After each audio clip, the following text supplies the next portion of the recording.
Now, at the beginning of this show, of course, we mentioned that we are paying special attention to the banking industry and the role it plays in facilitating business.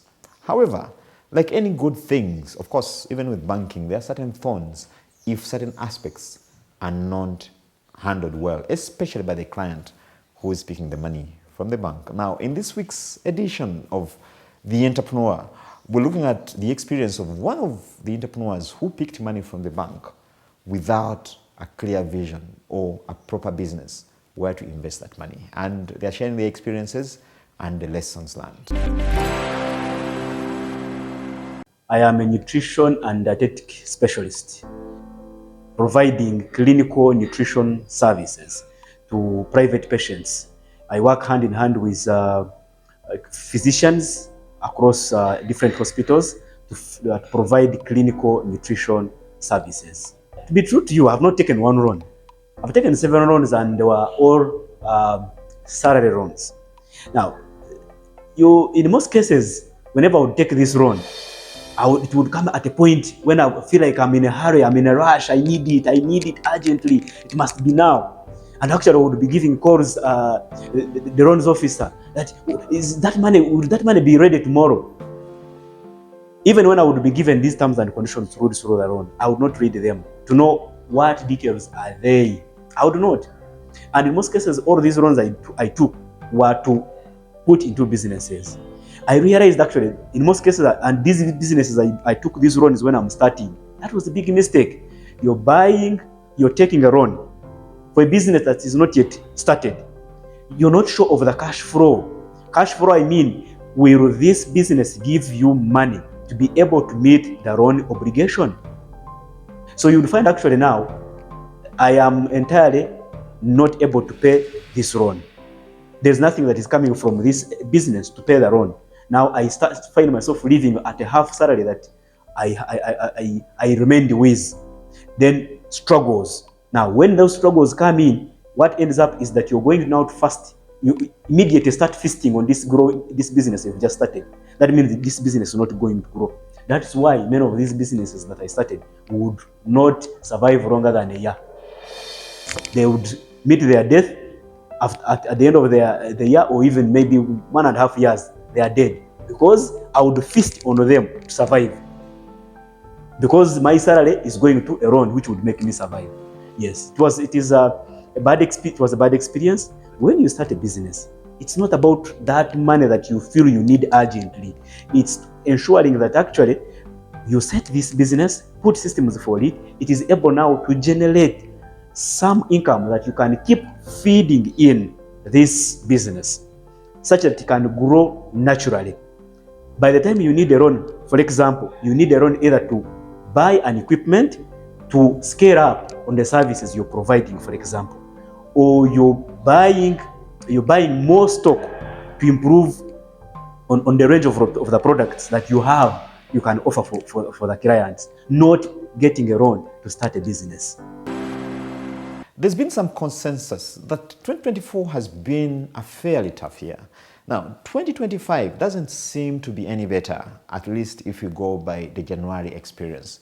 However, despite the challenges here and there are certain green shoots that you can take advantage of. And in this segment, we try to find out where are the opportunities for business in 2025. 2024, I would say there are entrepreneurs who did well. There are those, of course, who crawled. There are those who survived. And there are those who thrived. And we are all operating in in the same environment. But what we are saying is, whether you survived, whether you thrived, whether you crawled, it is still the same environment for all of us. So which strategies have you put in place that is going to enable you to step from one level to take you to another?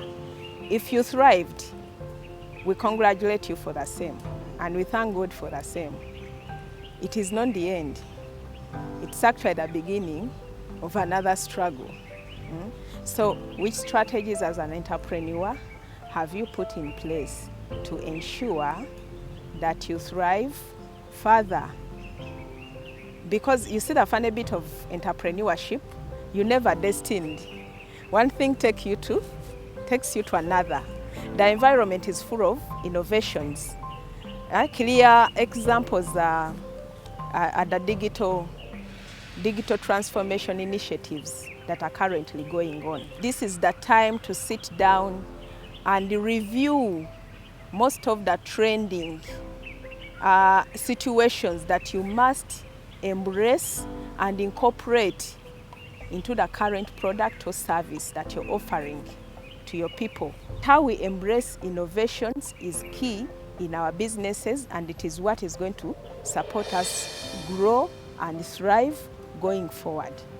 So please jump onto those new initiatives because they are raw and they have a lot of opportunities that are exposed to us. I would also critically come out loud to you to caution you over the, I would term it in general pastel. Yeah? You all understand this year we are going into politics. We are going into elections. So that is something everybody, every SME must be aware. This is a trigger. You must already, must have onboarded strategies that are going to enable you to thrive through this political environment. Because it is going to be now the catch phrase for us in 2025. So which opportunities can you grab through elections? We see a lot of printing into elections. We see so many car hiring, events management. Are those some of the businesses that you out there are looking out for? Is there any strategy that you have laid to ensure that you benefit from some of these businesses? So if you haven't, then what are you waiting for? Because the time is just now. As we shift our operations into the virtual spaces, of course, there are quite a number of risks and opportunities as well that have come with this. Now, in this segment, we're trying to explore what some of these are, and of course, how best, of course, on the risk side, we can guard against those, while at the same time taking advantage of the opportunities that this carries. As we shift, we have seen a huge increase and uptake of virtual working, and many organizations now are embracing digital technologies. So if we're going to be protected, in technology we look at what we say 2 P's and the T. The first one is the people, the second one is the processes, and the third one is the technology. The biggest challenge which happens is that many banks or telecoms or other institutions like government end up spending a fortune in bringing technology when they have not yet put the right framework of the people in place. So it doesn't matter how much resources you have. If the people you have don't know how to use them, they still will never be enough. We have investigated so many cases in Uganda and even in the region, and also we published Project Frontline, and we realized that basic housekeeping issues of IT governance, change management, attention to detail are the ones which cause us exposed. And these have been from time immemorial, and we see they are going to increase unless organizations prioritizes people and invests the same amount of money they invest in technology and maybe third-party services. First look at the people and give them a better awareness and exposure in the technologies you are bringing. One of the most common way of attacking systems is one, exploiting human behaviors. And maybe I can become your friend, and then you get me close. And that's why we call them attack vectors. So social engineering is one of the #1 attack vectors. But the second attack vector is what we say, for example, being nearby within the vicinity and trying to sniff your traffic and seeing whether you are ready or not ready. So we see that, for example, poor configurations of systems is another way by which fraudsters enter into systems. But for that particular case, we think what happened was what we call advanced persistent threats, where somebody takes time to identify a target.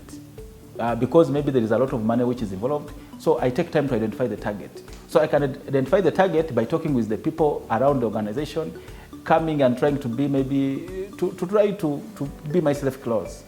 And after that, then I begin collecting information about the organization, and if I get any chance of scanning your network and finding something which is maybe vulnerable, I can put a code or a script into your network, and that script will be collecting me information most of the time. So we think that something like that, which can be in your network, because maybe they have seen you cannot issue alerts, but sometimes threats like this or scripts which will collect information can go on your network on a server which is traditionally supposed to give alerts. So meaning that once you put it there, then the alerts cannot go through. And because of its nature, it will be like, I would say, it continuously remains within the network, collecting all the information about every business transaction, looking at the kind of traffic which comes in and where it goes. And then after some time, meaning that you take a lot of time studying the problem, and after some time, maybe somebody can try to now use that information to commit fraud.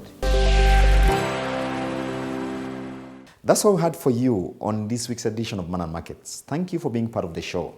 Now, as usual, we'd like to keep this conversation going, so drop us a line on the addresses on your screen so that we can have a more detailed discussion of these and more stories. Now, remember, this show is brought to you by ABSA, and ABSA at this point is rolling out the Joga campaign, which is meant to bring you back in a position of strength, partly because it is January and it is the beginning of the year. And after, of course, the festive season, which December brings, there's normally some financial stress that we have to contend with as we move on. So until next time, I've been your host, Charles Boji. Good evening and God bless. When your business story reaches global markets, we have the world-class risk mitigation tools to help you thrive through the turbulence. At ABSA Corporate and Investment Banking, we are invested in your story, and we invite you to write it with us because your story matters. ABSA.